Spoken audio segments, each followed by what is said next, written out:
출애굽기 3장 15절부터 22절까지의 말씀. 15절부터 우리 22절까지 같이 한 목소리로 합동합니다. 시작. 하나님이 또 모세에게 이르시되 너는 이스라엘 자손에게 이같이 이르기를 너희의 조상의 하나님 여호와 곧 아브라함의 하나님 이삭의 하나님 야곱의 하나님께서 나를 너희에게 보내셨다 하라. 이는 나의 영원한 이름이요 대대로 기억할 나의 칭언이라. 너는 가서 이스라엘의 장로들을 모으고 그들에게 이르기를 여호와 너의 조상의 하나님 곧 아브라함과 이삭과 야곱의 하나님이 내게 나타나 이르시되 내가 너희를 돌보아 너희가 애굽에서 당한 일을 확실히 보았노라. 내가 말하였거니와 내가 너희를 애굽의 고난 중에서 인도하여 내어 젖과 꿀이 흐르는 땅 곧 가나안 족속 헷 족속 아모리 족속 브리스 족속 히위 족속 여부스 족속의 땅으로 올라가게 하리라 하셨다 하면 그들이 내 말을 들으리니 너는 그들의 장로들과 함께 애굽 왕에게 이르기를 히브리 사람의 하나님 여호와께서 우리에게 임하셨은즉 우리가 우리 하나님 여호와께 제사를 드리려 하오니 사흘길쯤 광야로 가도록 허락하소서 하라. 내가 아노니 강한 손으로 치기 전에는 애굽 왕이 너희가 가도록 허락하지 아니하다가 내가 내 손을 들어 애굽 중에 여러 가지 이적으로 그 나라를 친 후에야 그가 너희를 보내리라. 내가 애굽 사람으로 이 백성에게 은혜를 입히게 할지라. 너희가 나갈 때에 빈손으로 가지 아니하리니 여인들은 모두 그 이웃 사람과 및 자기 집에 거류하는 여인에게 은 패물과 금 패물과 의복을 구하여 너희의 자녀를 꾸미라. 너희는 애굽 사람들의 물품을 취하리라. 아멘. 인사 한번 나눌까요? 사랑합니다. 축복합니다. 감사합니다. 기도합시다. 시작. 기도합시다. 예, 기도. 여러분 금요 기도에 나오셨어요. 마음껏 울고 마음껏 외치고 마음껏 하나님 만나고, 그래서 여러분의 문제 올해는 꼭 해결하시기를 바랍니다. 그런 시간이 꼭 있어야 돼요. 이렇게 예배 드리는 시간도 있어야 되고요. 이제 3월입니다. 3월에 5주거든요. 5주라 5주간에 걸쳐서 주제가, 이제 설교 주제가 어디로 갈까요? 어디로 갈까요? 라고 하는 주제를 가지고 하나님의 말씀을 나누려고 하는데요. 첫째 시간에는 오늘입니다. 이제 가세요. 다시 시작. 가세요. 예, 그리고 다음 주에는 우회하세요. 그 다음에 후진하세요. 후진하지 마세요. 직진하세요. 이 5가지 제목을 가지고서 이제 말씀을 나누려고 하는데요. 이제 오늘은 이제 가세요입니다. 우리가 신앙생활을 하다 보면은 이런 일들이 있습니다. 하나님께서 내 생각과는 다르게 일방적으로 인도하시는 경우가 있습니다. 이때는 내 뜻과는 어떻게 보면 정반대로 인도하시는 거죠. 그럴 때에 우리는 그 하나님의 뜻이 영문을 잘 몰라요. 이유를 잘 모를 때가 있고요. 그 다음에 왜 가라고 하시는지 이해가 되지 않습니다. 그럴지라도 하나님께서 이제 우리들에게 감동을 주셔서 그 길을 가야 할 때가 바로 있는 것이지요. 우리 청지기교회가 지금 새 성전 건축을 하고 있습니다. 여러분도 아시다시피 성전 건축을 시작하게 된 동기가 바로 그런 이유 중에 하나입니다. 어떻게 보면 일방적인 하나님의 계획을 선포를 하신 것 같아요. 우리 교회가 이제 자리가 부족하고 그다음에 교육관도 또 구입을 하고 하면서 또 넓은 자리였으면 좋겠다라고 생각을 많이 했었습니다. 그래서 이 주변에 많은 거 곳곳 안 가본 데 없을 정도로, 안 뒤진 데가 없을 정도로 많이 보아왔어요. 보아왔는데 적당한 데가 나타나지가 않더라고요. 그러면서 이제 시간이 흘렀고, 그래서 제 마음속에 우리 하나님께서 우리는 여기까지인가 보다, 여기에서 마무리하고 또 다음에 다른 목사님이 오시면 다른 일들을 행하려고 하시는가 보다 하고서 사실은 저는 포기를 했습니다. 그러면서 좀 넓은 공간에서 예배드릴 수는 없을까 라고 해서 여러분 지난번에 우리 극장 예배도 해보고 또 여러 가지 또 뭐 다른 것들을 해보려고 했는데요. 굉장히 번거롭고 오히려 비용이 또 더 많이 들기도 하더라고요. 그래서 그것도 아닌가 보다라고서 멈추고 있었던 차에 이제 아니다, 이제 다 스탑이다. 모든 것은 이제 안 하기로 교회 건축은 사실은 포기했었어요. 제 인생 가운데, 제 목회 가운데는 여기까지인가 보다라고 했던 차에 그렇게 포기하고 나니까 모르는 번호가 전화가 왔어요. 그게 바로 땅이 나왔는데 예배당으로 너무 적합하다는 거예요. 그래서 그것을 보게 되었고 어떻게 하다 보니까 하나님의 일방적인 계획 가운데 오늘날까지 왔습니다. 지금 제가 여기까지 왔는데 어떻게 보면은 우리가 세상 말로 이런 말을 하잖아요. 귀신에 홀린 것 같다라고 하는 말이 있잖아요. 그러한 비슷한 상황으로 여기까지 왔습니다. 자세한 무슨 뭐 계획을 가지고서 온 것은 아니고요. 하나님이 일방적으로 이렇게 한 거예요. 그러면 하나님이 이렇게 일방적으로 가게 하시고 또 건축하게 하시고 이 일을 이루실 것인데 그럴 때에 우리들은 이제 어떻게 하면 됩니까? 아무 걱정할 거 없지요. 아무 걱정할 거 없고 이제 모든 일을 순조롭게 하나님께서 인도하실 거예요. 맞나요? 그 답을 좀 얻어보자고요. 정말로 그럴까? 오늘 이제 본문에 모세라고 하는 사람이 나오게 되는데 모세를 향해서 하나님께서 일방적인 선포를 하셔요. 뭐라고 하냐면요.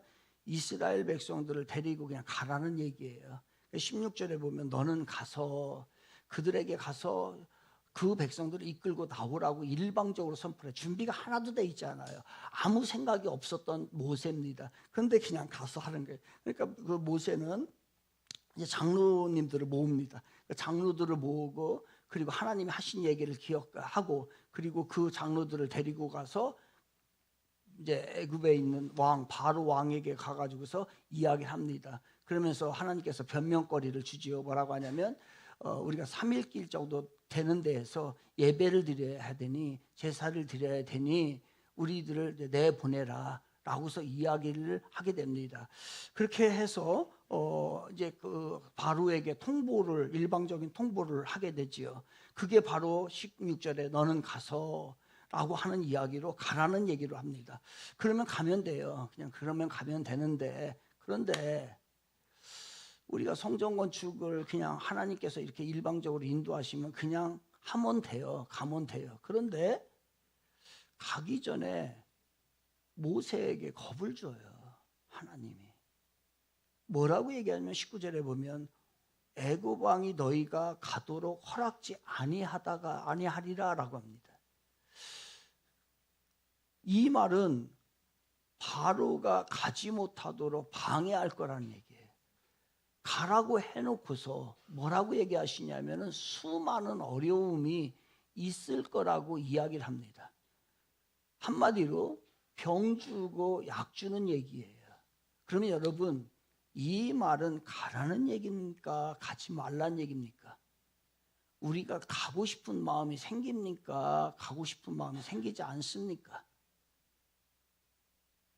순조롭게 모든 일이 형통하리라 라고 하면은 우리는 힘든 상황을 이겨나갈 수 있어요. 그런데 이 일을 행할 건데 그런데 순조롭게 이 일이 끝나는 게 아니라 엄청난 어려움이 있을 거야 라고 말하면 그 일을 할 수 있어요, 없어요? 차라리 우리는 인간들은 앞날을 모르는 게 나아요. 앞날에 대해서 다 알게 되면 우리는 겁을 먹고 그 앞날을 못 삽니다. 오늘 그 걱정 때문에요. 내일 걱정 때문에 우리가 살아갈 수 없게 되는 겁니다. 하나님께서 가라라고 하셨으면 모든 것을 내가 순조롭게 해줄게. 그리고 형통하게 해줄게. 문제가 아무도 없게 해줄게 라고 하면은 우리는 신앙생활 하는 게 너무너무 신나지요. 그리고 우리가 살아가는 일들이 얼마나 신이 나겠어요. 그런데 하나님께서는 그렇게 말씀하지 않고 가라라고서 무조건 얘기해요. 일방적으로 선포를 해요. 그리고서 겁을 준 거예요, 지금이야. 순조로운 일 아니야. 거기에는 엄청난 힘든 일이 있을 거야. 어려움 때문에 가기가 쉽지 않을 거야. 바로라고 하는 그 인간이 얼마나 독한 인간인데 그 사람 절대로 허락하지 않을 거야 라고 하면서 겁을 줍니다. 하나님은 능치 못할 일이 없으신 분이에요. 그래서 우리들이 하는 일들을 그냥 아무 어려움 없이 해결할 수 있는 분이 하나님이십니다. 성전 건축이요? 이게 뭐 얼마나 들겠어요. 하나님이 이 문제 때문에 고민하시는 분이 아니란 말이에요. 그 바로가 자기가 아무리 그래도 그거 하나 못 꺾으실 하나님이 아니란 말이에요. 그런 하나님이신데, 그런데 왜 이스라엘 사람들에게, 모세에게, 장로들에게 미리 어려움이 있을 거라고 하는 것을 왜 얘기하는 걸까? 왜 가라고 해놓고서 겁을 그렇게 덜컹 주는 걸까? 이 상황을 모를 리 없는 하나님은 왜 그 미리 알려주시는 이유는 도대체 뭘까? 그래요. 여러분, 성전을 건축을 한다고 할 때에 저에게 일방적으로 그렇게 했다고 한다면 저는 좀 어느 정도 이해가 갈 것 같아요. 그런데 이거를 교인들에게 한 사람 한 사람에게 물어봤을 때 그걸 다 이해할 사람이 많지가 않지요. 모세는 이해가 됐을 것 같아요. 하나님이 가라고 했을 때 모세는 어느 정도 수긍을 했을 것 같아요. 그런데 거기 중에서 장로님들이 다 거기에서 그 모세가 하는 말에 대해서 수긍을 했을까요? 그리고 이스라엘 백성들은 이 모든 일에 대해서 그 일을 다 순조롭게 진행할 수 있도록 일을 만들었을까요?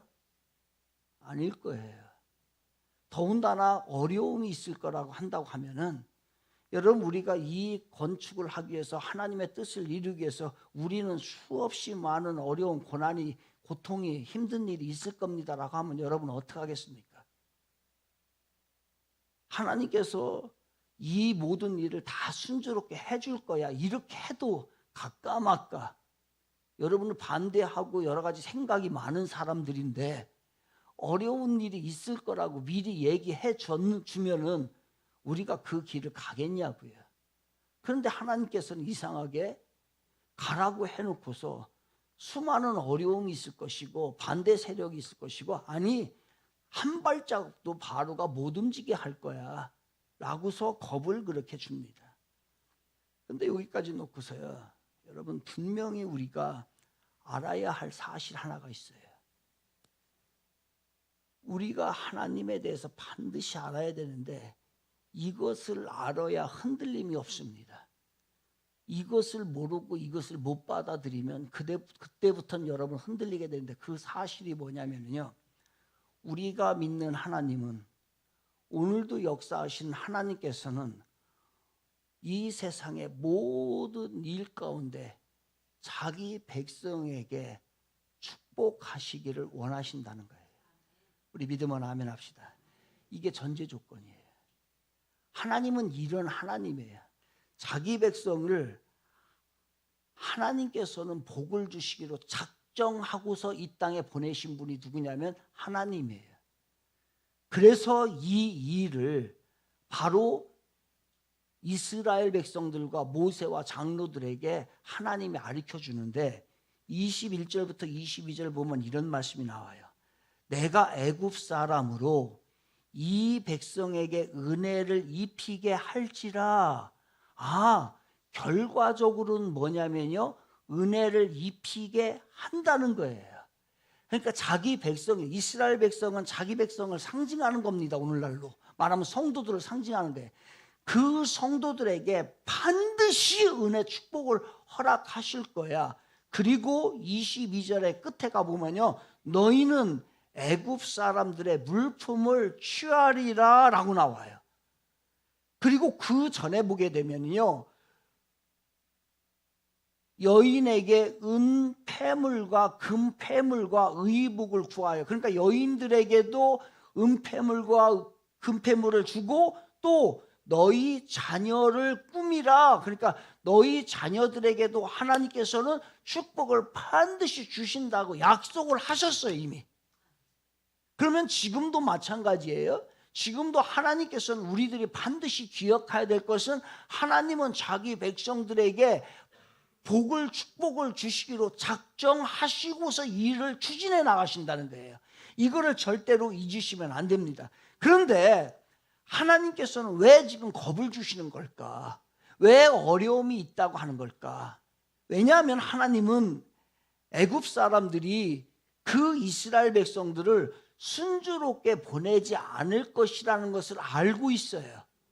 왜냐하면 바로와 애굽 사람들은 아주 깜팍한 사악한 아주 고집투성이의 사람들이라는 것을 하나님은 알고 있어요. 그러면 그 사람들에게 고집투성이고 자기 것으로 가득 잡고 아주 가슴이 딱딱한 사람에게 억지로 이 일을 시키면은요, 그 사람 부러져 버립니다. 그 사람이 그 당시에 하나님이 부러뜨리면 그 일을 할지는 몰라도 나중에 그 사람 제대로 서지지가 않아요. 그래서 하나님은 이스라엘 백성들이 나갈 건데, 갈 건데, 축복을 받을 것인데 그 과정, 즉 바로와 그 강팍한 애굽 사람들이 스스로 자기 스스로 굴복을 하고 자기 스스로 포기하고, 그동안에 이스라엘 사람들에게 이 수많은 세월 동안에 노동을 시켰구나, 그러니 그 대가를 지불해야 된다라는 마음이 스스로 생길 때까지 기다려야만이 너희들이 나올 수 있고 축복을 받을 수 있다는 것을 하나님이 알려주는 거예요. 그러니 그 바로가 마음이 녹을 때까지 그 세상으로 가득 찬 사악한 사람이, 자기 고집으로 가득하고 자기밖에 모르면서 살았던 사람이 이스라엘 백성들에게 대가를 지불하고 물건을 주고 은근 폐물을 가지고 가게끔 하는 데까지는 과정이 필요하니, 그러한 일이 있을 때 너희들이 조금은 어려워도 기다려. 그러면 때가 되면 그들 스스로 여기 있습니다. 그동안에 당신들이 노력한 대가가 이겁니다 라고 하나님이 허락할 날이 있을 거야, 바로가 스스로 굴복할 날이 있을 거야 라고 하는 말씀이 바로 그 과정 가운데 순조롭지는 못할 거라고 미리 얘기해 주시는 거예요.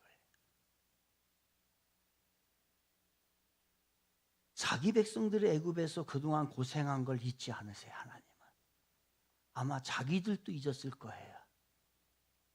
그리고 바로도 잊어버리고 일을 시켰던 애굽 사람들도 다 잃어버릴지는 모르지만, 여러분 분명히 기억하십시오. 하나님은 절대로 잊어버리지 않습니다. 반드시 그 대가를 보상해 주시고, 반드시 그 눈물과 헌신과 그 주를 위해서 산 그것은요, 반드시 보상해 주시는 분이 하나님이십니다. 이 하나님을 얘기하는 거예요. 이 하나님을 갚아주신다라는 말이 뭐예요? 그 사람이 그렇게 한 거에 대해서 더 은혜를 주시고 하나도 잊지 않고 모든 걸 다 해결해 주시고, 때로는 우리들에게 가지고 있는 원한마저도, 사랑과의 세상 가운데서 잃어버린 것마저도 하나님이 다 돌려주시겠다라고 하는 것이 바로 하나님의 속성인 것이에요. 창세기 29장에서 30장에 보게 되면 야곱이라고 하는 사람이 나옵니다. 이 야곱이라고 하는 사람이 외삼촌 라반의 집에서 일을 하는데, 이 외삼촌 라반이 얼마나 야곱에게 힘들게 하냐면요, 14년 동안에 10원 한 장 안 주고서 일을 시켜요. 14년 동안에. 그러면서 이 일을 14년 동안에 시켜 먹기 위해서 자기 두 딸을 이용합니다. 요 딸 줄게, 저 딸 줄게, 요 딸 줄게, 저 딸 줄게. 일하면은 7년 일하면 이 딸 줄게, 7년 일하면 저 딸 줄게 라고 하면서 10원 한 장 안 줘요. 그런 상황 가운데에 그 외삼촌 라반이 줄 것 같지 않으니까 그러면 이제 약속을 하는 거예요. 야곱이 외삼촌하고 내가 하얀 염소나 양을 몇 마리를 내가 가져가겠습니다. 그리고 당신은 점 있는 거나 검은 거 뭐 있나 알록달록한 건 다 가져가시고 가져갈 만큼 다 가져가 좋은 건 다 가져가세요. 나에게는 흰 거 요만한 점이라도 있는 거는 하나도 내가 가져가지 않겠습니다. 그러나 앞으로 내가 점 있는 거 하나라도 나오면 안 되니 내가 그건 다 당신에게 드리고 나는 하얀 것만 알록달록한 것만 내가 가져가겠습니다. 하얀 거를 가져가서 혹시나 알록달록한 거를 나오면 그거를 제 것으로 해 주십시오 라고 얘기를 해요. 그리고서 길을요 거리를 얼만큼 두냐면 3일 길을 멀리 둬요. 왜냐하면 혹시 이것들이 왔다 갔다 하다가 교배라도 하면은 하얀 것에 검은 거가 와서 교배를 하면 검은 점이 생기잖아요. 그러면은 야곱의 것이 혹시나 될 수 있으니 여기는 다 하얀 거예요. 하얀 거의 DNA를 유전자를 가지고 있는 곳에서 점이 있는 게 나올 확률은 거의 희박하지요. 그런데요, 이게 하나님이세요. 14년 동안에 무일푼으로 열심히 봉사했는데 하나님을 믿고서 봉사를 했는데 그 하얀 DNA를 가진 거기에서 점이 있는 게 나오기 시작해요. 그래서 이 야곱이 그것으로 인하여서 거부가 됩니다. 하나님은 이런 하나님이에요. 그래서 야곱이 자기 고향으로 돌아올 때는 거부가 돼서 그 14년 동안의 임금 하나도 못 받았던 사람이 하나님께서는 다 하루아침에 갚아주시고 보상해 주셔서 야곱이 거부가 됩니다. 여러분 이런 하나님이세요. 제가 선교지에 있을 때 우리 교인들을 좀 어떻게 잘 먹고 살게끔 할까, 복음을 전하는 것뿐만 아니라 저 생활을 좀 어떻게 할게, 그 산속에 가난한 자들을 어떻게 좀 살까 하다가 이런 생각을 했어요. 돼지 거기에는 이제 이렇게 뭐 그 야채 같은 거는 이렇게 막 그 나오니까 그걸 먹이면 되잖아요. 그래서 돼지 한 마리를 샀어요. 어미돼지를 하나, 이제 그 출산할 수 있는 어미돼지를 하나 사가지고서 요거를 교인들에게 이제 돌리는 거예요. 돌려서 6개월이면 한 번씩 난다고 하더라고요. 그래서 그거를 몇십만 원 주고서 그 돼지 한 마리를 샀습니다. 사면서 그 교인들에게 이제 주는 거예요. 한 사람에게 이렇게 주어서 돼지를 낳고 하면 또 돌리고 하는 거예요. 근데 제일 먼저 준 사람이 있는데 그 사람 제가 어떤 사람을 줬냐면요, 가장 가난해요. 가장 가난하고 그런데 그렇게 순진할 수가 없어. 그리고 믿음 생활을 얼마나 잘하는지 몰라. 그래서 제가 그 친구네 가정을, 그 젊은 친구 부부인데 그 가정에다가 먼저 줘야 되겠다 싶어가지고서 그 가정을 주었어요. 그럼 그 사람들이 이제 뭐 자기네 집에 주위에 있는 걸 뭐 갖다가 먹여가지고서 키우는 거 6개월간 키워서 이제 그 주사를 이제 이렇게 주사를 놓습니다. 그러니까 저기 정자 이렇게 하는 주사를 놓으면 이제 임신이 돼요. 하나 주사 맞추는데 10,000원 정도가 돼요. 그럼 그건 자기네들이 책임을 지는 거예요. 먹이에 하는 거고. 근데 제가 여기서 깜빡 잊은 게 있네요. 뭐를 잊었냐면은 이 돼지가 초산을 할 때에 제일 돼지 새끼가 적게 나요.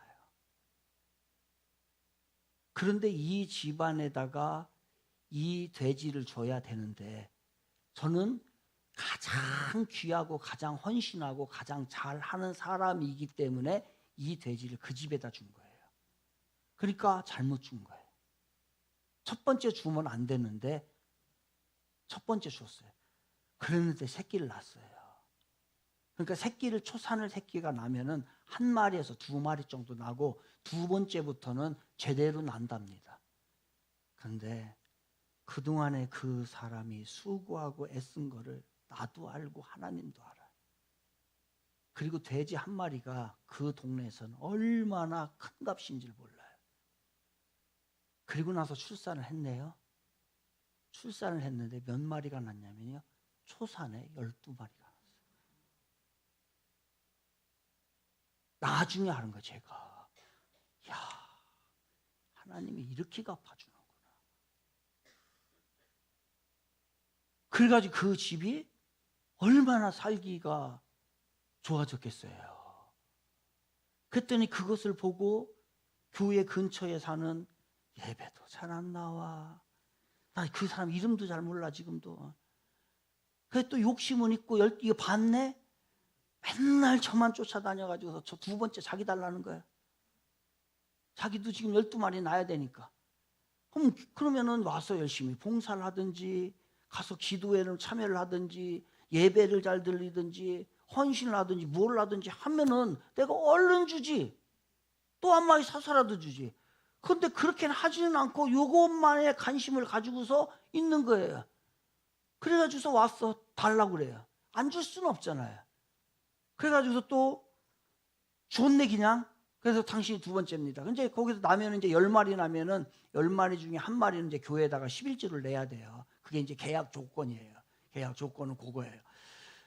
그리고서 이제 했어요. 그래서 이 양반이 이제 또 신나게 6개월을 키웠네요. 그리고서 진짜 또 임신을 했어요. 6개월 후에. 임신을, 이번에는 이제 지난번에 12마리가 났으니까 이번 또 한 10마리 이상이 나죠. 10마리에서 12마리, 13마리 정도 날 거란 말이에요. 그런데요, 몇 마리 났는지 예측이 되시죠? 2마리 났네. 이게 진짜 2마리야. 그러니까 이거 드린 거 저거 드린 거 해가지고서 이 사람은 적자가 났어요. 제가 그걸 보면서 야, 하나님 기가 막히구나. 하나님이요, 계산 정확합니다. 정확해. 속이려고 하지도 마세요. 하나님 눈 감고 아웅도 하지 마세요. 그거 아니에요. 열심히 애를 쓰고 주를 위해서 봉사하고 십자가를 진 사람에게는요 다 보상해 주셔요. 이스라엘의 왕이 된 후에 다윗이 법궤가, 언약궤가 블레셋에 있어요. 그거를 가져오려고 이제 다윗성으로, 이제 성으로 예루살렘으로 옮기려고 하던 차였어요. 그래서 옮겨오네요. 힘이 있으니까 이제 그걸 빼앗아 가지고서 옮겨오네요. 근데 이 사람들이 잊어버린 게 있어요.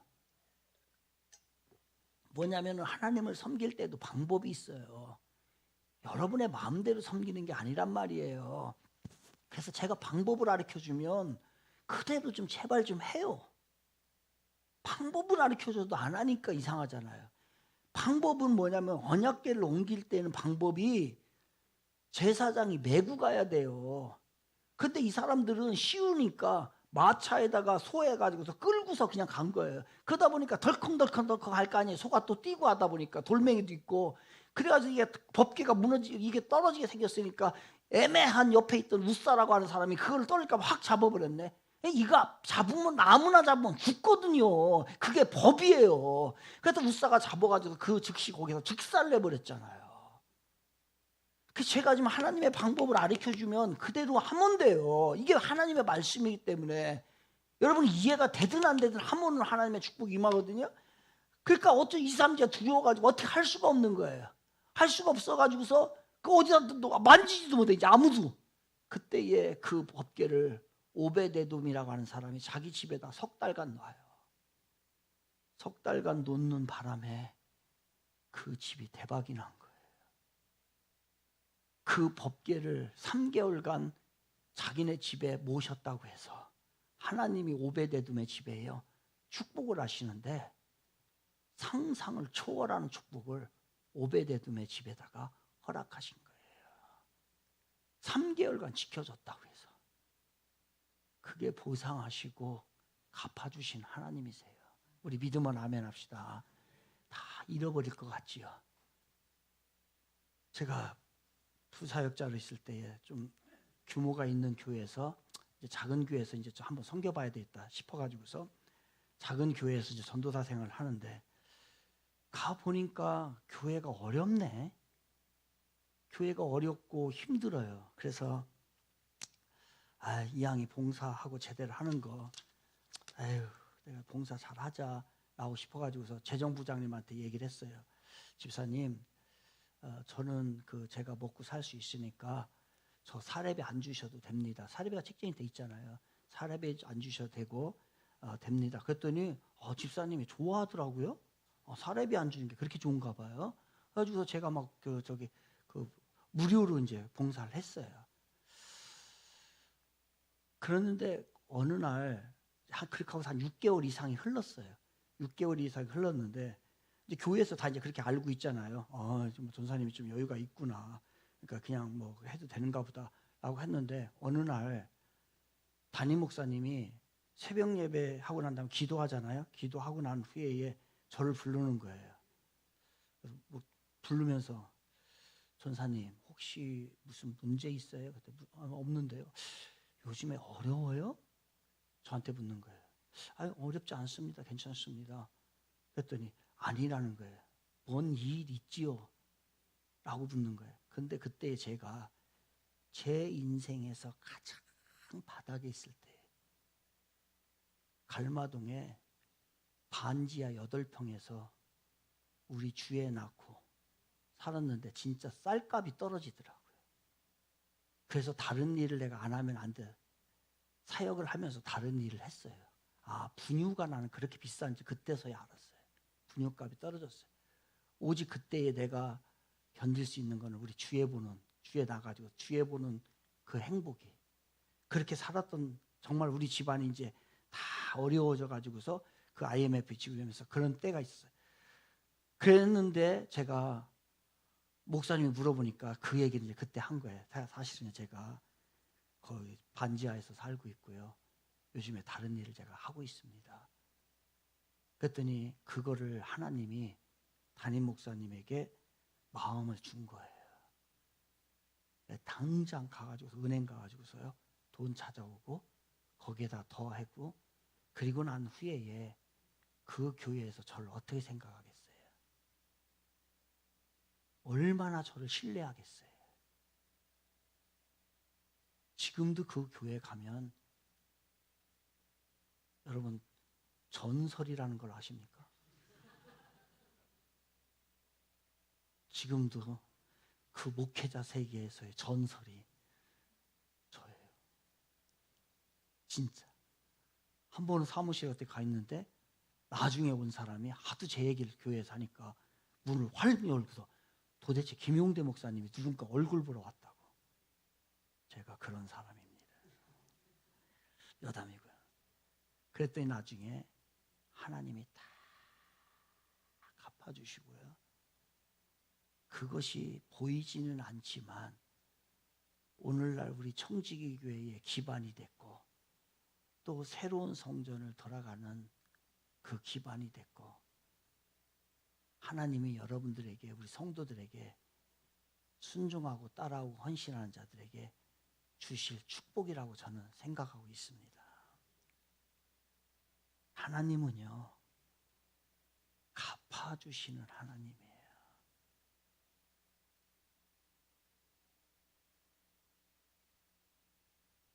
때로는 여러분이 누명도 써요. 그리고 모함도 받고 억울한 일 당하고 슬픈 일 당하고 정말 나는 옳은 일 한 것 같은데 손해보기도 하고 그랬을 거예요. 그래도 이런 일 당하는 분 계실 겁니다. 너무 걱정하지 마세요. 여러분이 바른 길을 갔다면 하나님은 반드시 보상해 주십니다.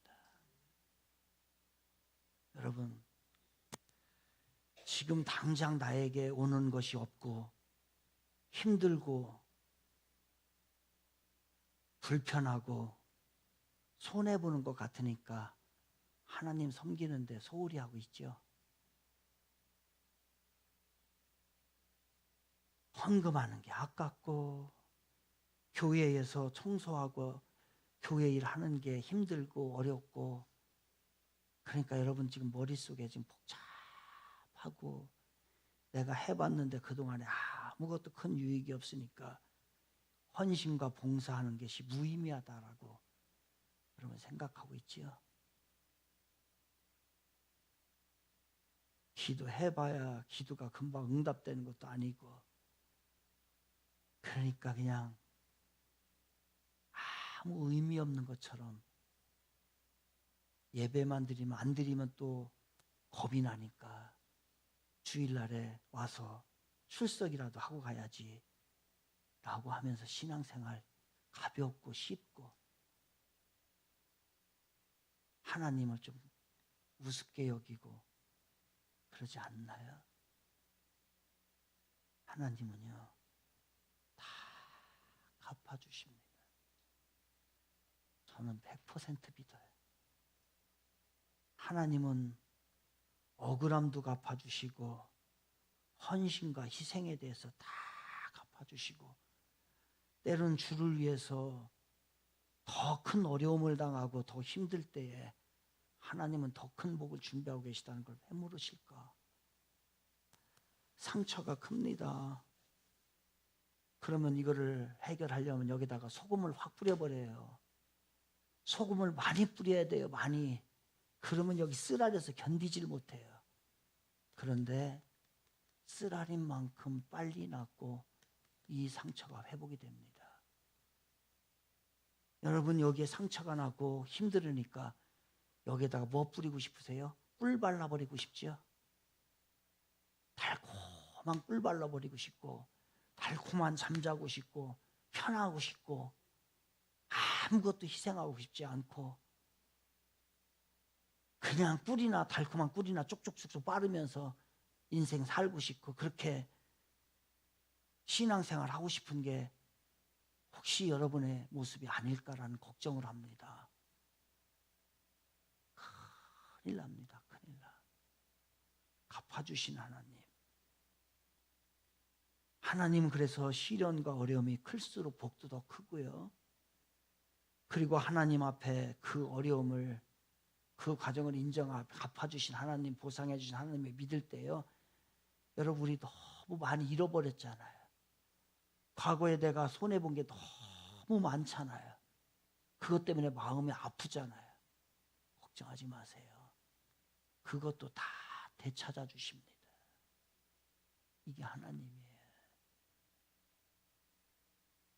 그 하나님을 믿는 거예요.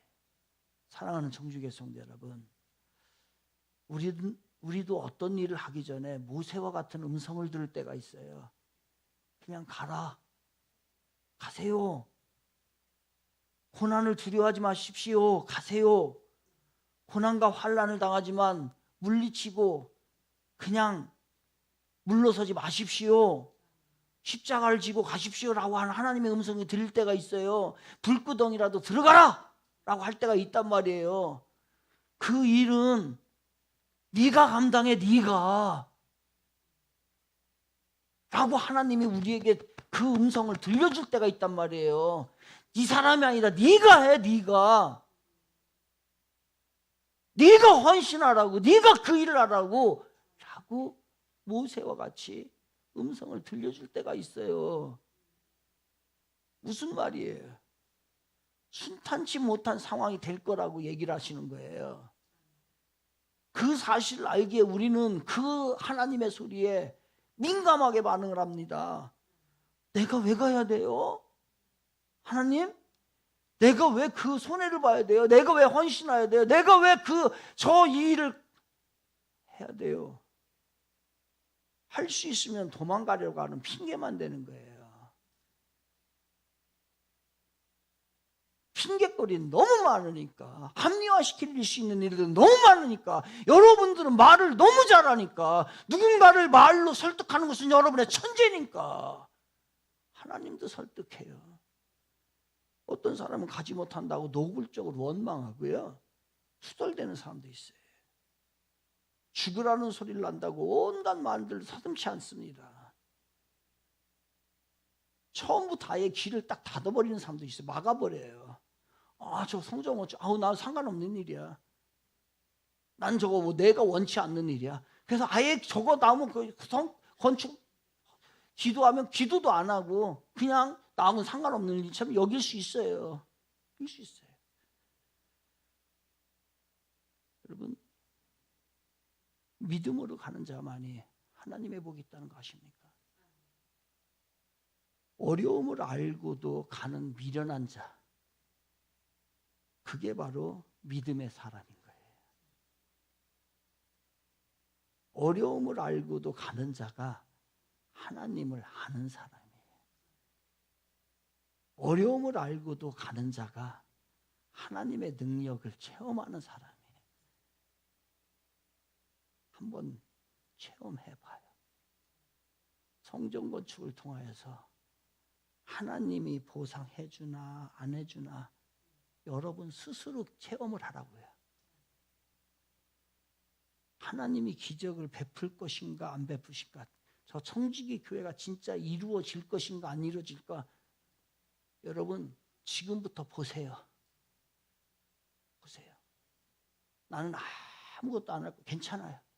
그냥 보고 계셔요. 보고 계시다 다른 사람이 축복받는 거 한번 보세요. 교회가 어떻게 되는가 한번 보시란 말이에요. 사랑하는 여러분, 지금 믿음의 눈과 귀를 여십시오. 고난이기에 가라고 하는 거예요. 고난이기에. 이때 믿음 없는 자는 하나님께서 준비하신 은금 패물과 온갖 것들을 놓칠 수밖에 없고요. 믿음으로 가는 자는 그 주변을 좋은 영향을 끼칩니다. 우리 청지기 교회가 우리 교회 혼자 잘 되려고 아니요. 저는 우리 교회가 이 지역에 꼭 필요한 교회가 되길 원해요. 좋은 교회 아니요. 위대한 교회 아니요. 필요한 교회. 이 지역에 많은 사람들에게 꼭 필요한 교회 만들 거예요. 그리고 하나님의 자녀들이 하는 일에는 절대 공짜 없습니다. 하나님은 당신의 자녀들이 심은 것만큼 주시는 분 아니에요. 하나님은 심은 것에 100배 이상을 주시는 분입니다. 이 하나님을 믿는다면, 이 하나님을 깨닫는다면 가라고 할 때에 멈춰야 될 이유가 뭐가 있어요? 좀 고난이 힘들었어요? 제가 말씀을 드립니다. 좀 투덜거리면서도 괜찮아요? 좀 불평하면서 가도 괜찮아요. 좀 입이 대빨 나와도 괜찮아요. 가기만 해요. 가기만. 어차피 나의 캐릭터는 투덜이니까. 옆 사람 보세요. 투덜이들 다시 투덜이들 보세요. 기저 투덜투덜했지 오늘도? 어차피 우리 투덜이에요.